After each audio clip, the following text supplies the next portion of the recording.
Hermanos, el Señor les guarde.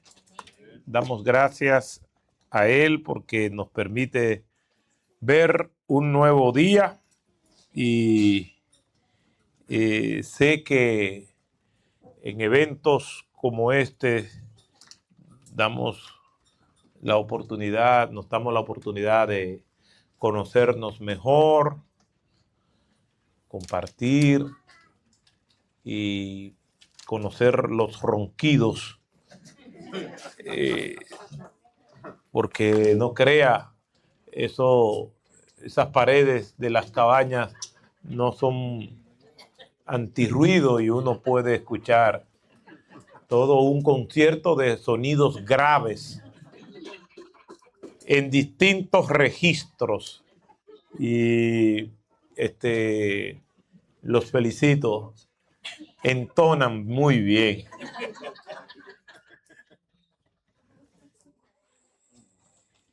Y el truco está en dormirse temprano, porque si esperó la noche, no son lobos. Pero damos muchas gracias al Señor. Eso también es parte. Y yo creo que en los warnings o en las reglas que se le vaya a poner, tiene que decir ronquidos incluidos, para que nadie se sienta culpable. Esto es parte de esto. Ahora está en versión discoteca, ¿no? Entonces, ahí sí, ahí me veo mejor, seguro que sí. Entonces, hermanos, la vida cristiana es una vida de constante crecimiento. La misión de la iglesia es hacer discípulos. Esa es la misión de la iglesia. Ese debe ser el ADN de toda iglesia. Hacer discípulos. Ayer yo citaba así rápidamente un texto de la Escritura de Marcos capítulo 1, versículo 38, donde fueron a despertar a Jesús después de haber durado gran parte del día anterior y la noche sanando personas y liberándolas. Pues temprano en la mañana, al siguiente día, estaba orando y allí fueron sus discípulos y le dijeron: Señor, la gente te espera. Es decir, te esperan para que sigas sanándolos y sigas liberándolos. Y el Señor le dijo: vamos a otros lugares, a las ciudades vecinas, para que predique también allí, porque para esto he venido.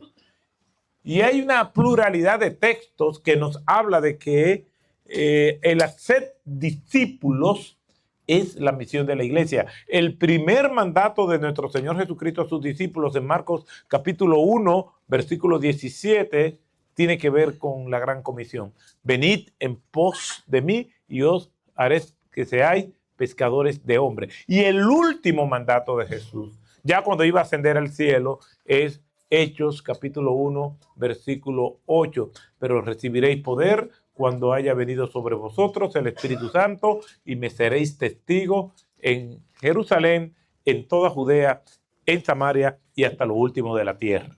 Entonces, esa es la misión de la iglesia: hacer discípulos. Hacer discípulos para conversión y hacer discípulos para crecimiento. Hacer discípulos para conversión, que es la evangelización, y hacer discípulos para crecimiento, que es la santificación. A eso nos ha llamado el Señor, a ese discipulado, para crecer cada vez más. No nos graduamos de cristianos, pero sí vamos creciendo cada vez más conforme al ideal de Cristo. Y por eso hay un texto que ilustra muy bien eso, y les voy a invitar a que vayamos a Filipenses capítulo 1 y vamos a estar leyendo los versículos por ahora 12 y 13. Filipenses capítulo 3.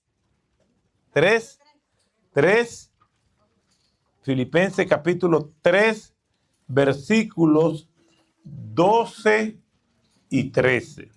Filipenses capítulo 3, versículos 12 y 13. Y dice la palabra del Señor de la siguiente manera: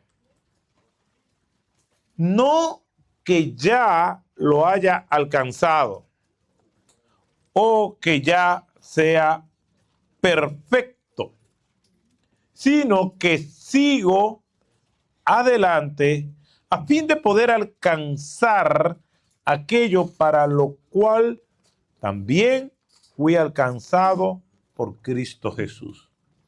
Hermanos, yo mismo no considero haberlo ya alcanzado, pero una cosa hago, olvidando lo que queda atrás y extendiéndome hacia lo que está por delante. Gracias te damos, Señor, por tu palabra. Tú nos habla por medio de ella. Permíteme a mí comunicarla con fidelidad, con claridad y que todos podamos aplicarla a nuestras vidas. En el nombre de Jesús. Amén. La epístola del apóstol Pablo a los filipenses se escribe cuando ya Pablo está prisionero en Roma. Pertenece a una subcategoría de epístolas que le llaman las epístolas o cartas carcelarias, porque fueron escritas desde la prisión. Filipenses, Colosenses, Efesios y Filemón fueron escritas desde la prisión. Y Filipenses es una carta, digamos que en la antigüedad las cartas, las epístolas, porque carta y epístola significa lo mismo, tenían distintas motivaciones y había distintas clases de cartas. Y esta carta a los filipenses es lo que se conocía en la antigüedad como una carta de gratitud, una carta de amistad, donde el autor escribía a los destinatarios no por un problema en específico o para tratar una situación especial, sino una carta cordial. Te escribo para saludarte, para agradecerte. Mira, recuerda esto y ya tú sabes, estamos a tus órdenes, siempre te recordamos. No es una carta con problemas. De hecho, hay mensajes de textos que uno recibe o llamadas que cuando uno hace así y ve quién es que le escribe, uno no lo ha leído, pero sabe que es problema. Hay personas que son especialistas siempre en arruinarte el día. Yo le llamo llamadas depresivas. Y yo hago así, el Señor reprenda al diablo. Porque es que yo sé que no es para nada bueno. Son personas como que andan con una tormenta encima de ellos y hay rayos y truenos y lluvia. Y para donde quiera que ellos van está esa nube negra encima de ellos. Y ellos quieren compartir esa nube negra contigo. Y puede ser que un día uno se moje y se bañe con ellos, pero no todo el tiempo. Hay gente que son especialistas en ello. Yo, por eso, alabo, glorifico, bendigo a Dios por el que inventó el Caller ID. Tú dices, esta persona no me va a arruinar la noche. Siempre te llaman como a las 10:45 de la noche como para que tú no duermas. Esta carta no es así. Miren que hay cartas fuertes. La epístola a los Gálatas es una epístola fuerte. Porque el apóstol Pablo rompe el patrón y las estructuras de la carta y va directamente al problema y le entra a los filipenses. Porque él le dice, estoy maravillado. Le entra a los Gálatas, estoy maravillado. Le dice, oh Gálatas insensatos. Porque habían abandonado el evangelio. Incluso le dice, si alguno de ustedes recibe otra versión del evangelio, aunque sea yo, aunque venga un ángel del cielo, sea anatema. Es una carta fuerte. Los corintios que realmente son 4 epístolas, pero nosotros solamente tenemos versión. La primera epístola es una respuesta a una anterior que nosotros no conocemos. Y la cuarta epístola es realmente la tercera, una respuesta que nosotros no sabemos. ¿Dónde están las otras 2? Entonces, esta carta es diferente. Aunque Pablo está prisionero, a esta epístola a los filipenses le llaman la epístola del gozo porque hay aproximadamente unas 15 referencias a estar gozosos, a estar regocijados en el Señor. Y el gozo no es más que una resignación complaciente al decreto de Dios. No es que el gozo anula el dolor. No es una anestesia donde yo no siento el dolor, sino que es una resignación complaciente a lo que Dios ha decretado. El gozo y la paz van de la mano. Es que a pesar del dolor, yo estoy tranquilo y conforme con lo que Dios ha decretado, evitando en mí la desesperación o el blasfemar el nombre del Señor por la situación difícil en la que yo estoy viviendo. Eso es el gozo. Y Pablo está en una prisión. Pablo está en ese calabozo. Está en un lugar oscuro, húmedo, frío, antihigiénico, rodeado de ratas, encadenados en sus pies. Y él le está diciendo a los hermanos que están libres que ellos tienen que estar gozosos. Porque la circunstancia en la que él se está viendo envuelto, que está sufriendo, no le han perturbado en su paz y en esa complacencia y en esa gratitud que él le tiene al Señor. Eso es gozo. No anula el dolor, no anula el mal olor que él estaba sintiendo en esa prisión donde ellos hacían sus necesidades ahí. No anula el que no se puede bañar. No es que él está en un viaje, como hacen los gnósticos, que dicen ellos, un viaje astral, se salen del cuerpo y no sienten dolor. No, él está padeciendo y está sufriendo en carne viva todas esas inclemencias de las circunstancias. Pero él está resignado, complacientemente, aceptando lo que el Señor quiso. Y Pablo le habla a esos hermanos.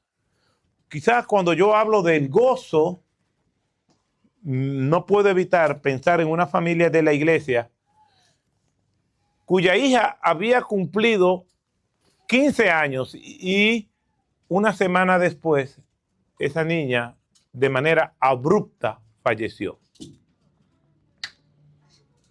2 hijos. Una chica, ella de 15 años y su hermano. Me llaman y me dicen, falleció esa niña. Yo inmediatamente salgo para la casa de ellos. Ya varios hermanos habían llegado. Yo llegué primero que su padre y ahí estaba la niña todavía tendida en la cama, en lo que venían las autoridades, llegó el papá, vecinos, comenzaron a llegar hermanos de la iglesia y aquello fue un episodio con una carga dramática muy fuerte. Vinieron de las funerarias, se llevaron el cuerpo, comenzaron a irse los hermanos, los vecinos, y ahí duramos como 4 horas. Al final me quedo yo con la pareja de esposos, llorosos, sentado en un sofá, agarrado de las manos, y ellos me decían, ya pastor, váyase. No, yo me quiero quedar aquí con ustedes, váyase. Y esa insistencia en que yo me fuera duró como 1:30 más. Yo no quería dejarlos solos. Hasta que ella me dice, pastor, váyase, que nosotros no vamos a blasfemar el nombre de Cristo. Nos duele, pero tenemos paz. Y esa paz me la dieron a mí también. Y yo me pude ir. Ellos hoy están en la iglesia. Están firmes. Dan gozoso. Están sirviendo al Señor. Eso es gozo. El gozo no anula el dolor. El dolor lo vamos a sentir, pero el dolor no nos va a llevar a cuestionar ni a blasfemar el nombre del Señor. Esta epístola le dicen la epístola del gozo por todas las exhortaciones que el apóstol Pablo hace. Él no la escribe para corregir a su destinatario, al contrario, lo que había pasado es que ellos le enviaron con un hermano que se llama Epafrodito, le enviaron una ofrenda. Y Epafrodito fue para asistir a Pablo, para que Pablo se ayudara con sus necesidades, pero ocurrió lo contrario. Epafrodito se enferma y Pablo, que fue a recibir atenciones de Epafrodito, él termina atendiendo a Epafrodito. Y Pablo fue el instrumento de Dios para atenderlo. Y como dice, para no añadir más aflicción a mis aflicciones, Epafrodito entonces en la cárcel es atendido por Pablo, se recupera y entonces el apóstol, cuando Epafrodito va a regresar a los hermanos de Filipo, que quedaba en la región de Macedonia, le envía una carta de gratitud y esta es la epístola a los filipenses.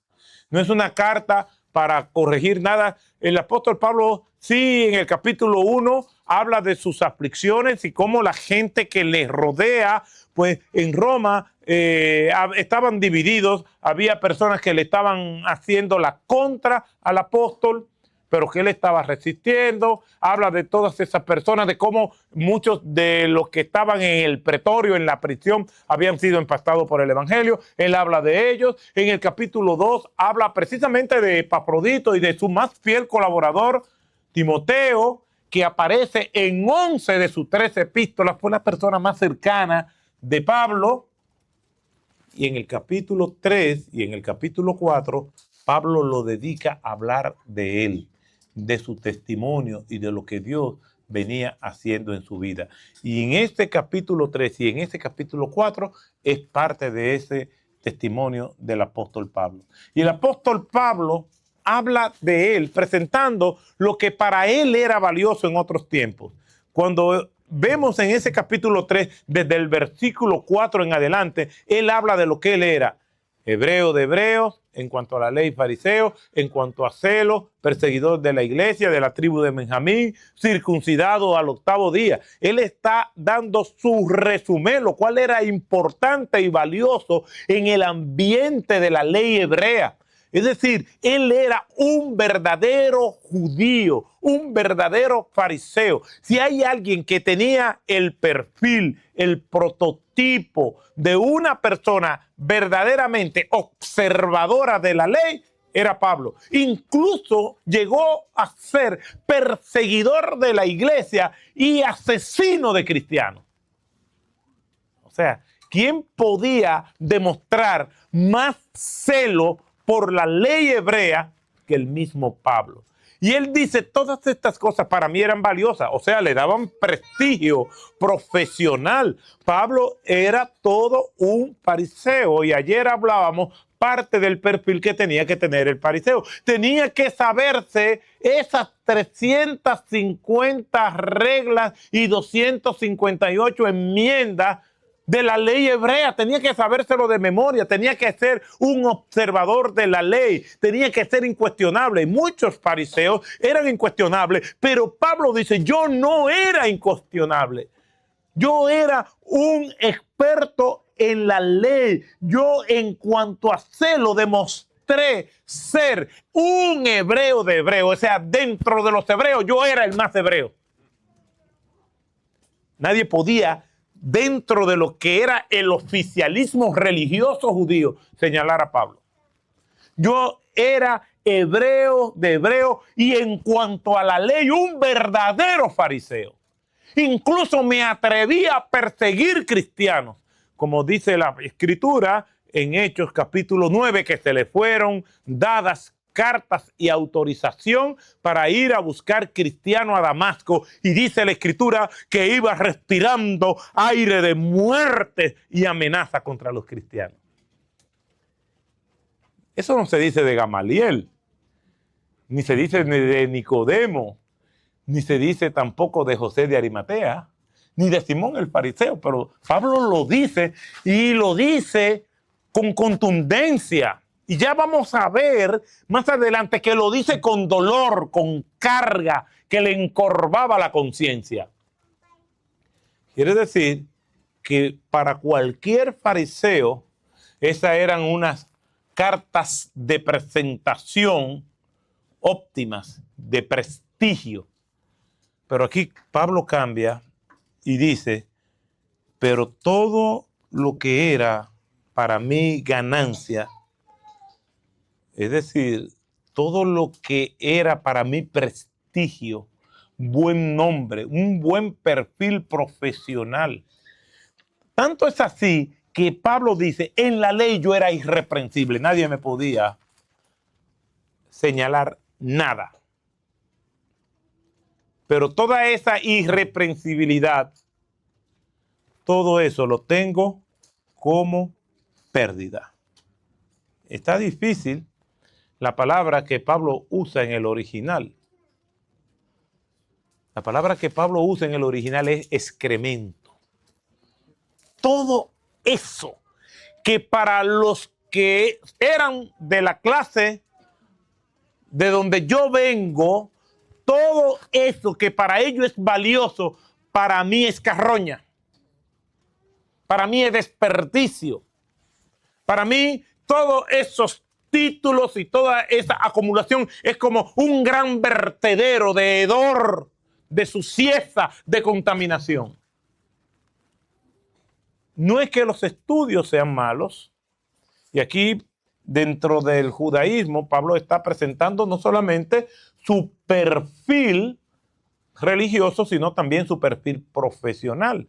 ¿Por qué? Porque los fariseos, dentro del sistema que había dentro del imperio romano y en esa cultura greco-romana, se le permitía a los judíos tener una ordenanza bajo sus leyes de corte civil, de parte civil.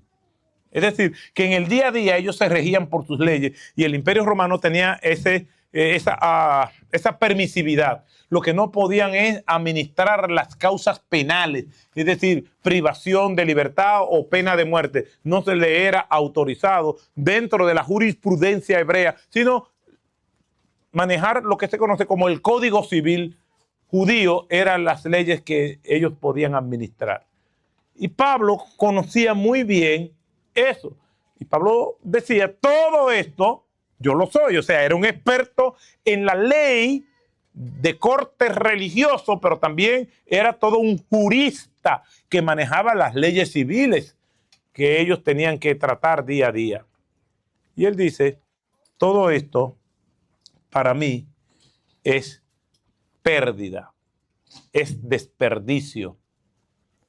Ahora, ¿con qué está comparando Pablo esto, que él llega a decir esto? Porque no es malo estudiar, no es malo prepararse, al contrario, todo aquel que tiene la oportunidad de estudiar y no lo aprovecha está en falta, porque tenemos que estudiar, porque tenemos que prepararnos. Yo me he pasado la vida entera estudiando formalmente e informalmente y todavía sigo estudiando. ¿Por qué? Porque tengo que aprovechar todas las oportunidades que Dios me da. Ahora, Pablo dice que esa preparación que él tenía comparado con Cristo es que no tiene gran valor. Y Pablo, entonces, en estos versículos 12 y 13, dice que él todavía no ha logrado llegar a donde él quiere llegar. Está hablando de un proceso de santificación. Nosotros recibimos la salvación, es algo instantáneo, pero ese proceso de crecimiento, la palabra de Dios le llama santificación. Y ahora, preparados para ver qué dinámicas se dan en la vida de Pablo que nosotros podemos aplicar a nuestras propias vidas en este proceso de santificación. Por eso leemos nuevamente el versículo 12 y el versículo 13. No que ya lo haya alcanzado, o que ya haya llegado a ser perfecto, sino que sigo adelante a fin de poder alcanzar aquello por lo cual también fui alcanzado por Cristo Jesús.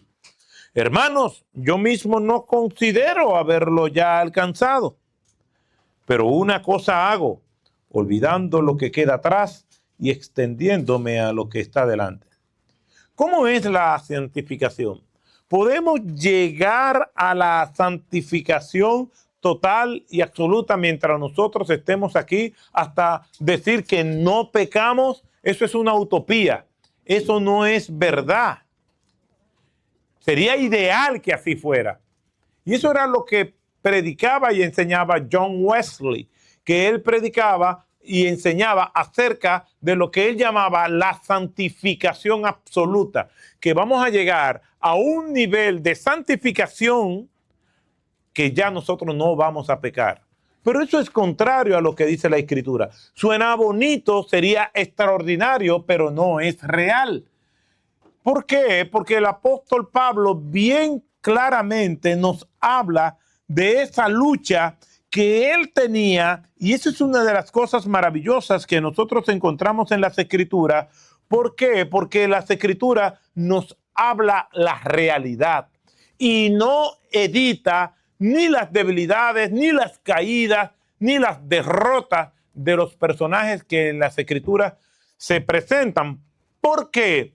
Porque ellos nos representan a nosotros, en nuestras luchas, en nuestras debilidades, en todo lo que nosotros somos. Y en Romanos capítulo 7, esta lucha cobra un dramatismo muy fuerte. Y mire lo que dice el apóstol Pablo en Romanos capítulo 7, versículo 18 en adelante, porque yo sé que en mí, es decir, en mi carne, no habita nada bueno. No habita nada bueno. Nada bueno sale de mi carne. Al contrario, mi software, lo que yo traigo de nacimiento es el pecado, es la inclinación hacia la maldad. Salmo 51, 5, en maldad he sido formado y en pecado me concibió mi madre. Romanos 3, 23, por cuanto todos pecaron y están destituidos de la gloria de Dios. Nacemos pecadores, nacemos muertos en nuestros delitos y pecados, como veíamos anoche. Nuestro ambiente de cuando nosotros nacimos, no espiritualmente hablando, no es una habitación con una cuna. Nuestra cuna era un ataúd y ahí estábamos muertos. Y tuvo que venir Cristo con una fuente de vida externa y darle vida a ese cadáver espiritual. A eso vino Cristo. Pero ese pecado que mora en nosotros no muere totalmente. Nosotros somos salvos y en nosotros entonces viene ese antagonismo y esa lucha entre la nueva naturaleza y la vieja naturaleza. Y de eso es que está hablando Pablo aquí en Romanos capítulo 7. Pues no hago el bien que deseo, sino el mal que no quiero, eso practico. En otras palabras, lo que quiero hacer, dice Pablo, no lo hago. Lo que quiero hacer, lo que me nace de manera espontánea en mi carne, en mi naturaleza caída. Eso que yo tengo la inclinación espontánea de hacer, eso yo no lo hago. Y lo que no quiero hacer, que es lo que el Espíritu quiere, entonces eso yo hago. Esa es una lucha que vamos a llevar hasta el último día que nos toque vivir, hasta que baje el telón del último acto de nuestra vida, hasta el último aliento, hasta la última gota de sudor, cuando nuestro corazón se detenga, hasta ahí nosotros vamos a estar luchando con nuestra carne en todo momento. Me he encontrado con creyentes que me han dicho, no, yo no tengo luchas, gracias al Señor. Y yo le he dicho, pues estoy frente a un muerto. Porque los muertos son los que ya no tienen esa lucha. Yo tengo esa lucha. Me desperté con esa lucha. Durante el día entero voy a estar con esa lucha. Y voy a estar con esa lucha aún cuando esté soñando. ¿O usted se atreve a contarle a todo lo que usted se sueña? Cuénteselo. Esposo, cuéntale a tu esposa lo que tú te soñaste. Tenemos esa lucha aún cuando estamos inconscientes. Por eso dice Pablo que eso nos causa sufrimiento. Y Pablo dice, miserable de mí. Él se ve a sí mismo miserable. Cuando cree que ya ha vencido, vuelve otra vez y comienza a sentir esas vulnerabilidades. Miserable de mí, dice Pablo. ¿Quién podrá librarme de este cuerpo de muerte? Y algunos expertos del Nuevo Testamento aluden a un castigo terrible que había en el mundo greco-romano. Y ese castigo era que cuando una persona cometía homicidio en primer grado, se cavaban unos pozos y tomaban el cadáver y al homicida y lo amarraban y lo dejaban colgando por el pozo. Y ese cadáver se le decía cuerpo de muerte. Y se oían las voces desde los pozos, quítenme este cuerpo de muerte. Y el cadáver se iba descomponiendo y el homicida moría infectado por la descomposición del cadáver. Una muerte terrible. Pablo está diciendo que nuestra lucha con nuestro pecado, que a veces nos impide crecer más en este proceso de santificación, es como ese cuerpo de muerte que no nos lo podemos quitar. Y esa lucha será hasta que Cristo venga o nosotros vayamos a la presencia del Señor. Por eso el apóstol Pablo dice, yo mismo no pretendo haberlo alcanzado. Yo no he llegado ahí, a ese nivel. ¿Y qué es lo que Pablo dice que él no ha alcanzado? Si nosotros leemos desde el versículo 8 en adelante de Filipenses capítulo 3, nosotros vamos a entender muy bien. Y dice Pablo, yo estimo como pérdida todas las cosas en vista del incomparable valor de conocer a Cristo Jesús, mi Señor, por quien lo he perdido todo y lo considero como basura a fin de ganar a Cristo y ser hallado en Él, no teniendo mi propia justicia derivada de la ley, sino la que es por la fe en Cristo. La justicia que procede de Dios sobre la base de la fe y conocerle a Él, el poder de su resurrección y la participación de sus padecimientos, llegando a ser como Él en su muerte, a fin de llegar a la resurrección de los muertos.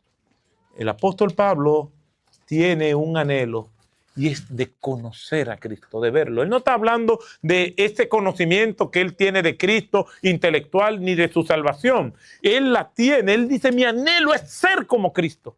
Mi anhelo es conocerle, verle cara a cara. Y si los padecimientos es el motor para yo un día verle a Él, pues bendito sea su nombre. Él anhela ser como Cristo, conocerle, el poder de su resurrección y la participación de sus padecimientos, llegando a ser como Él. Entonces el apóstol Pablo dice, hermanos, yo mismo no he llegado ahí. Pero él dice que hace algo en ese proceso para llegar a ser como Cristo. Dos cosas él hace. Olvidando lo que queda atrás y extendiéndose hacia lo que está delante. Cuando nosotros leemos las epístolas de Pablo, vamos a ver que él usa algunas imágenes, algunas figuras, algunas metáforas para ilustrar la vida cristiana. En segunda de Timoteo, ya su última epístola, en el capítulo 4, Pablo habla acerca de que él ya ha peleado la buena batalla, que ha acabado la carrera. Él ilustra la vida cristiana de manera recurrente como una carrera, un atleta que va corriendo o como un soldado que está en una lucha. Él habla de la armadura de la fe, que no tenemos lucha contra sangre ni carne, de que nosotros seguimos al blanco, a la meta. Y aquí el apóstol Pablo alude una vez más a esa metáfora, a esa imagen. Yo mismo no considero haber llegado a la meta, es lo que está diciendo el apóstol Pablo, Pero una cosa hago. Y eso que Pablo hace tiene dos partes, olvidando lo que queda atrás. ¿Qué Pablo estaba diciendo cuando él presenta la realidad de que hace un ejercicio de olvido? Es que todo lo que ha pasado en nuestras vidas debemos olvidarlo. ¿Qué aspecto de nuestras vidas nosotros debemos olvidar? Porque cuando nosotros vamos al Salmo 103, el Salmo 103 dice, bendice alma mía a Jehová desde el versículo 1, bendiga todo mi ser su santo nombre y no te olvides de ninguno de tus beneficios. Quiere decir que el olvido que Pablo nos está presentando aquí es un olvido selectivo, no es un olvido total. De hecho, si hay algo que el Señor le dice al pueblo hebreo de manera recurrente, no te olvides de dónde te saqué. En Deuteronomio capítulo 8, el Señor le recuerda al pueblo hebreo cómo Él lo llevó por el desierto. Y siempre está recordando las obras maravillosas que Él ha hecho por su pueblo. Quiere decir que cuando Pablo dice aquí, olvidando lo que queda atrás, no puede ser de la gracia, no puede ser de la obra salvadora de Cristo, no puede ser de su misericordia, de su bondad. Eso nosotros no debemos olvidarlo. Tenemos que tener buena memoria, tenemos que estar agradeciendo. Cuando yo le digo al Señor, gracias por lo que tú me has dado, es porque yo estoy haciendo un ejercicio de recordación de las obras maravillosas del Señor. Todos nosotros le damos gracias al Señor, le damos gracias porque nos ha traído aquí, le damos gracias por los alimentos que nos dio esta mañana, le damos gracias por el asado que vamos a comer esta noche. Entonces nosotros tenemos buena memoria.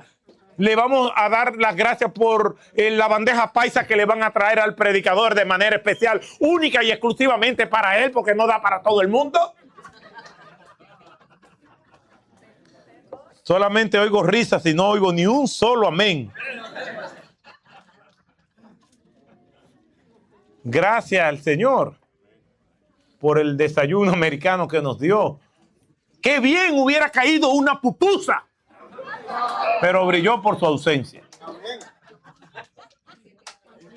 Pero no perdemos la esperanza. Gracias al Señor por lo que nos ha dado. Y aún por la pupusa que no me comí. Gracias, Señor. Porque debemos dar gracias al Señor por todo. Entonces, ¿qué es lo que debemos olvidar? Tenemos que reconocer que hay parte de nuestro pasado que nos aflige. Primero, Pablo está olvidando lo que él era por lo que él es. Porque él dice que él lo tiene como pérdida, ya eso no sirve para él. Entonces, ¿por qué él se va a deleitar en eso?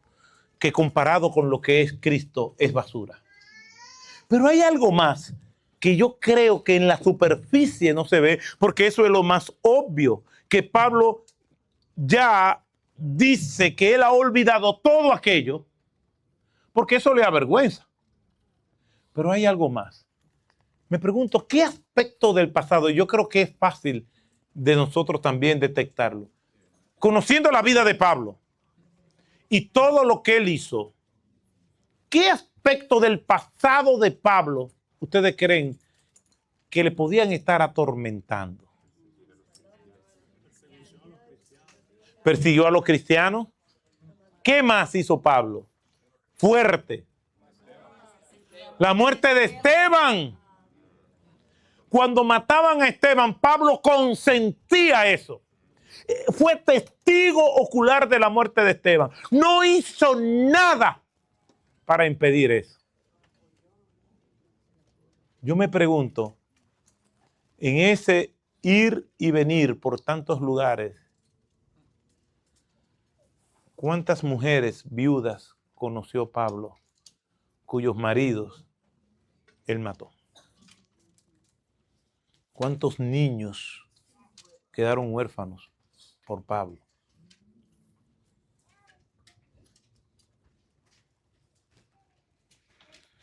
¿Cuántas noches se levantó sobresaltado viendo el rostro ensangrentado de Esteban. Yo no sé si a ustedes les ha pasado que aún pidiendo perdón, eso nos persigue. Y uno quisiera como darle para atrás al tiempo, pero no se puede. ¿Cuántas personas, familiares, amigos, ya no están con nosotros? Y nosotros quisiéramos que el Señor nos diera la oportunidad para darle un abrazo y un beso. Yo he ido a tantas funerarias que perdí la cuenta. Y muchas coronas, y una caja, y un ataúd hermosísimo. Y a veces conozco la familia y digo, estas coronas no compensan todo lo que podemos hacer por el otro mientras esté vivo. ¿Los cristianos tienen fantasmas? Sí. Y fueron los abrazos que negaste, los servicios que no diste, el afecto que retrasaste, el mirar para otro lado. Por eso, no niegue abrazos, no niegue besos, no niegue afectos, no niegue servicios. Sirva, ame, abrace, aunque usted crea que estén abusando de usted. ¿Cuántas personas nos gustaría que estuvieran vivas para abrazarlos de nuevo? El padre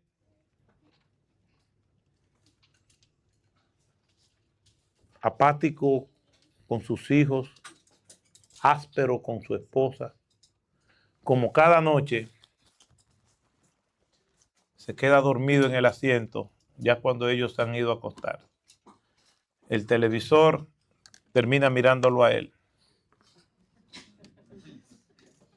Y allí, con 2 o 3 latas de cerveza, como lo hace cada noche, de repente, un frío insoportable inunda la habitación. Él despierta y ve aquella figura con un juri, no se le ve el rostro, con un manto largo, y se desplaza levitando por la habitación. Él se asusta y le dice, ¿eres tú? Y la figura asiente, sí. ¿Viniste por mí? Sí, asiente. ¿No me das una oportunidad? No. Y él habla y la figura espectral no le responde. Y le dice, ¿puedo ir y darle un beso a mi esposa? ¿Puedo ir y darle un abrazo a mis hijos? Y en esa noche, por primera vez, entonces la figura habla y le dice, ahora, cuando ya no hay tiempo, entonces quiere dar un beso a tu esposa y un abrazo a tus hijos. Siempre es lo mismo. Queremos hacer lo que tuvimos en vida la oportunidad de hacer por otros o por nosotros mismos y no lo hacemos. Si ese es tu caso,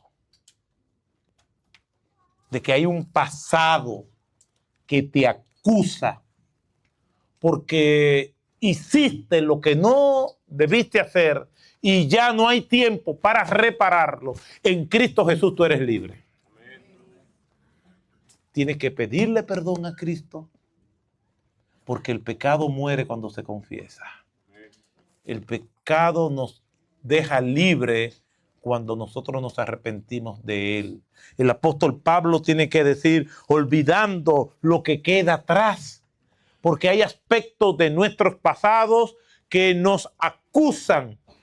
Hay aspectos de nuestro pasado que nos dan vergüenza. Pero en Cristo Jesús somos libres. ¿Quién acusará a los escogidos de Jesús? ¿Quién acusará a los escogidos? Cristo es el que justifica, dice la Escritura. Justificados pues somos en aquel que nos llamó. Pero si no viene a Cristo, ese pasado te va a estar persiguiendo hasta que tus canas desciendan al Seol. Pablo dice, tengo que olvidar el pasado que me acusa, que me avergüenza. Tengo que olvidar ese pasado que me atormenta. Si ya le pediste perdón al Señor por aquello que no hay tiempo para repararlo, vive en la libertad que hay en Cristo Jesús. Ya no hay nada más que hacer. No importa lo mucho que llores, no importa lo mucho que te lamentes, no importa lo mucho que te acuse a ti mismo, eso no va a cambiar nada. Yo conocí una señora que me habló cómo sus dos hijas quedaron embarazadas de un mismo individuo. Su esposa la abandonó y había perdido su trabajo. Todo al término de un mes. Y me contó aquello llorando y habló como por 1 hora y media yo escuchando aquella vida destrozada. Después que terminó de hablar, yo le pregunté, mientras yo oraba por ella, mientras me hablaba, que cuándo había sucedido eso. Y ella me dijo, eso hace 10 años. Y me lo contó como si hubiese sido recientemente. Yo no se lo dije, pero a mi mente vino, usted ha perdido 10 años de su vida. Porque las lágrimas, las maldiciones o la venganza no iba a cambiar nada. Lo que pasó, pasó. Eso es irreversible. Lo que nosotros podemos hacer es cambiar el presente y el futuro si nos refugiamos en Cristo. Probablemente van a quedar cicatrices, pero no nos van a doler. Pablo dice, tengo que olvidar el pasado que me aflige. En nuestro proceso de crecimiento tenemos que decirle al Señor, sana mis heridas. Perdóname por no perdonar. Y hay personas que creen que perdonar y olvidar es lo mismo. Yo puedo haber perdonado y no olvidar al mismo tiempo. Digamos que alguien me agrede y me corta un brazo. O le corta el suyo, para no ponerme yo de ejemplo, ¿no? Y cuando me preguntan, ¿quién te cortó el brazo? Yo digo, yo no recuerdo, porque yo lo perdoné. ¿Ustedes creen que a mí se me va a olvidar quién me cortó el brazo? No, yo no me recuerdo. Ay, no, ya yo lo perdoné en el Señor. Yo no me acuerdo de nada, ni quién fue. No, yo lo voy a recordar. Y el perfecto ejemplo del perdón lo vemos en Génesis capítulo 45, del 1 en adelante, cuando José se reencuentra con sus hermanos. Él los reconoció e hizo una catarsis porque el llanto se oía en todo el palacio. Y José le dijo, yo soy José, vuestro hermano, a quien ustedes vendieron como esclavo. ¿Lo recuerda? Entonces, ¿qué es recordar? ¿Qué es perdonar? Número 1, recordar sin dolor. Él lo recordó, pero no había dolor. Número 2, perdonar es no querer desquitarse. Había pasado aproximadamente 20 años,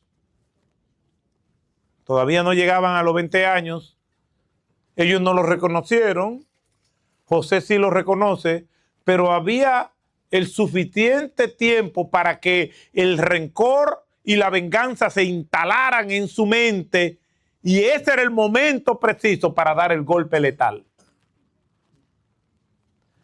Estamos hablando de que José es la segunda persona más importante del mundo en ese tiempo. Simplemente tenía que decir, ¡guardias! Y después decirle, who's your daddy now? Podía decírselo. Y José no se desquitó. Quiere decir que perdonar es no recordar con dolor, es no querer desquitarse. Pero hay otro elemento del perdón. Es servir a quien te agravió. ¿Y qué hizo José? Sirvió a sus hermanos. Le dijo, no se preocupen, no pasó nada. Para salvar vidas me trajo Dios aquí, incluyendo la de ustedes, que no salvaron la mía. Quiere decir entonces que olvidar también implica perdonar, aunque hay una paradoja. Olvido lo malo de forma tal que no me duela, pero no lo olvido porque es una muestra de la gracia del Señor a esa persona por medio de mí.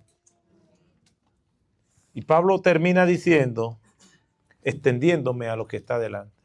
Es decir, la santificación viene cuando yo voy dejando todo aquello que me lesiona, que me daña, que me intoxica, que me contamina, y enfocándome en lo que queda delante. La palabra que usa Pablo aquí es un término griego que describe el esfuerzo que hacen los atletas cuando están llegando a la meta.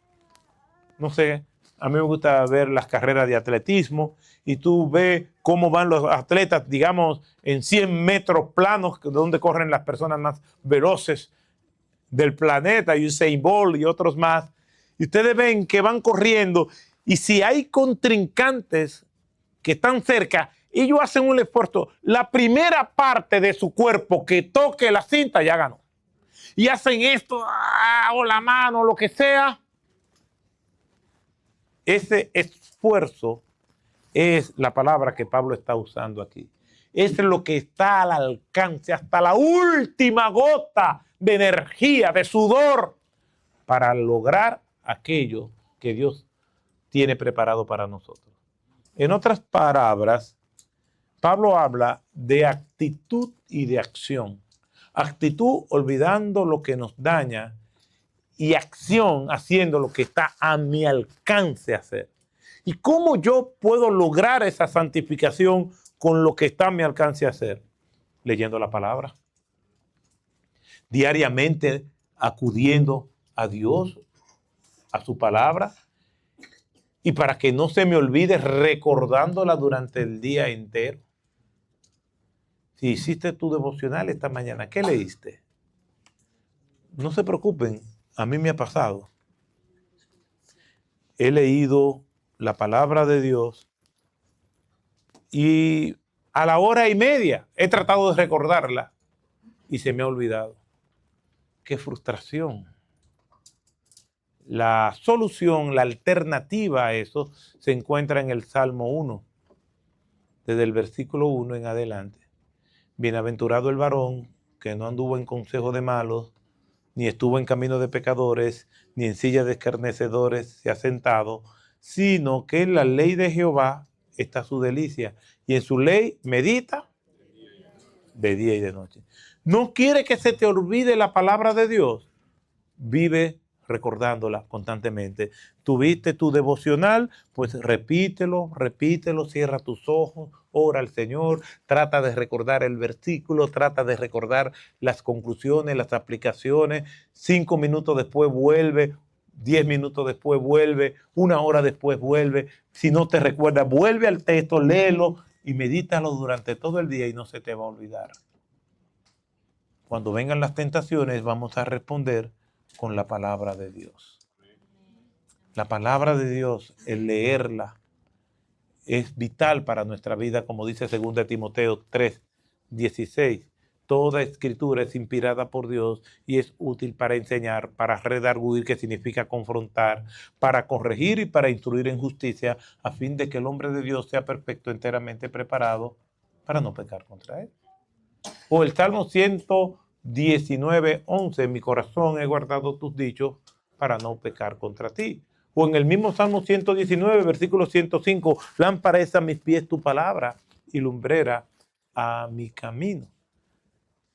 Entonces, el ejercicio de leer la palabra de Dios, de meditar en ella, la oración, la meditación, son los medios de gracia que Dios nos da para que nosotros podamos conocerle a Él y aplicar su verdad a nuestras vidas. Que el Señor nos ayude, entonces, a aplicar a nuestras vidas lo que mismo Pablo nos enseña, olvidando lo que queda atrás y extendiéndome a lo que está por delante. Que el Señor nos ayude. Y les cuento esta historia y con esta termino, de la obra de Cristo. Por eso tenemos que compartir el Evangelio con todo el mundo. Y esta es una historia que yo conocí de cerca, porque se trata de dos amigos que crecieron en los ghettos de el Bronx, de New York.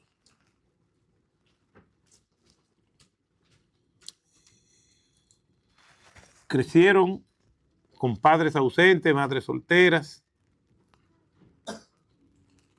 y uno de ellos, o los dos, entraron al bajo mundo.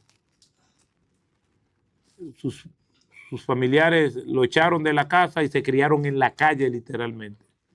Y vivían como homeless. Uno de ellos conoció a Cristo. Y se separó de ese mundo, comenzó a trabajar y tuvo una nueva vida. Incluso se casó, asistía a la iglesia y jamás volvió a conocer o a ver a ese otro amigo de infancia. Un día, saliendo del subway, vio ese homeless que pedía y lo reconoció. Y vamos a llamarle Tony. Y Tony se caracterizó porque nunca sonrió y nunca lloró. Nunca. Creció en la calle, amargado. Nunca sonreía ni nunca lloraba. Y su amigo le decía, a partir de ese momento que se reencuentran, vamos a la iglesia. Le daba comida, lo llevaba a comer. Nada, estaba atrapado en ese mundo de drogas y ya ni siquiera estaba atracando ni haciendo nada de eso, sino ya pidiendo de lo que le dieran. Pero ya él sabía dónde conseguirlo y pasaba por ahí con frecuencia y le predicaba y le decía, vamos a la iglesia. Pero él nunca iba. Un día lo esperó a lo que Tony creía que él estaba cambiado y presentado para ir a la iglesia. Y él dijo, hoy te voy a acompañar a la iglesia. Y fueron a la iglesia. Y durante todo el culto, aquel individuo que nunca lloraba ni sonreía comenzó a llorar. Lo que le dio a pensar a su amigo que algo estaba ocurriendo. Y comenzó a llorar y pasó todo el tiempo de alabanza llorando. Comenzó la predicación y todo el tiempo de la predicación llorando. Se terminó el culto y siguió llorando. Él se quedó con el pastor, un diácono, acompañando a este hombre. Eran 3. Y acompañando a Tony, que estaba llorando. Ellos no sabían qué pasaba hasta que Una hora después de terminarse el culto, él le dice, estoy llorando por todo lo que me hicieron. Y contó la historia. Su madre lo entregaba a clientes por droga y lo violaron desde que tenía 4 años. Repetidas veces, hasta que a los 8 años él salió de la casa, huyendo. Y lloraba, pidiéndole perdón a Dios por todo el odio que él había dejado que se fermentara en su corazón durante toda su vida. Ya a este momento parece ser que había dado testimonio de conversión que Dios había hecho. Porque humanamente hablando, se pudiera justificar ese odio, ¿verdad que sí? Pero él lloraba, no solo por lo que le hicieron, él lloraba por el odio que él le tenía a estas personas y le rogaba a Dios que le permitiera perdonar a esa persona, que le rogara a Dios, le rogaba a Dios que lo perdonara por él no perdonar. Le presentaron el evangelio y a la 1 de la madrugada se despidieron. Le dijeron, Tony, ven para que duermas en casa. No, yo tengo todavía que procesar muchas cosas. Yo me conozco la ciudad, a mí no me va a pasar nada. Esta ciudad es mi casa. Y se fue caminando. Antes de irse, le dio el número. Dijo, mira, este es mi número. Cualquier cosa que necesite, no deje de llamarme mañana. A las 6 de la mañana lo llamaron y le dijeron que fuera al hospital, que una persona le dio ese número para que lo llamaran. Era Tony. Un auto lo había atropellado y tenía casi todo el cuerpo roto. Con un dolor indescriptible, estaba en emergencia. Él llega, los que están en el área de emergencia no sabemos cómo él puede estar hablando. Él va a morir. Pero lo que le sorprendió fue que cuando él llegó, Tony estaba sonriendo. Con el cuerpo destrozado. Una persona que nunca había llorado, ya había llorado. Y ahora, sin motivos para sonreír, estaba sonriendo. Y cuando llegó, las palabras que le dijo fue, verdad que Dios es bueno, con una sonrisa que no debía de tener, y murió. Un proceso de santificación instantáneo, porque si alguno está en Cristo, nueva criatura es.